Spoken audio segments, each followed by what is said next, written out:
هلو جايز، عاملين ايه؟ في ناس كتير في الاجازة بتبقى فرحانة في الاول وبعد كام يوم تقول انا زهقت.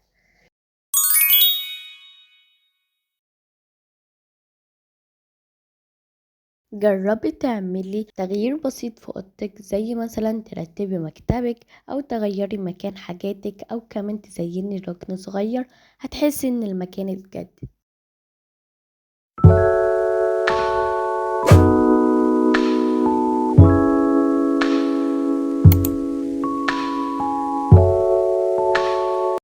اعملي حاجة جديدة لأول مرة تعمليها في حياتك، زي مثلا وصفات انتي ما عملتهاش قبل كده، اكيد صحية علشان صحتك وكده. ما تشربيش مشروبات غازية، وكمان اشربي مية كتير واعملي تمارين.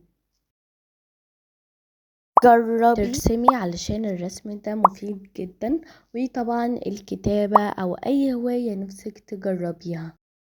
اتعلمي حاجة جديدة، ممكن لغة، مهارة أو حتى حاجة صغيرة كل يوم.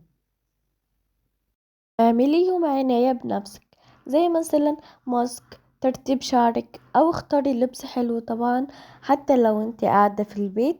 واهتمي بنفسك أكتر من كده. وطبعا أهم حاجة اللي بيدخل جسمك نفسه، زي انك تشربي مية كتير أو تاكلي أكل صحي وتعملي تمارين يومية. كده انت ماسكة الفون وده شكلك، صح؟ اعملي تحدي لنفسك، زي انك ما تمسكيش الفون. بس كده ما تنسوش اللايك والاشتراك لو عجبكم الفيديو.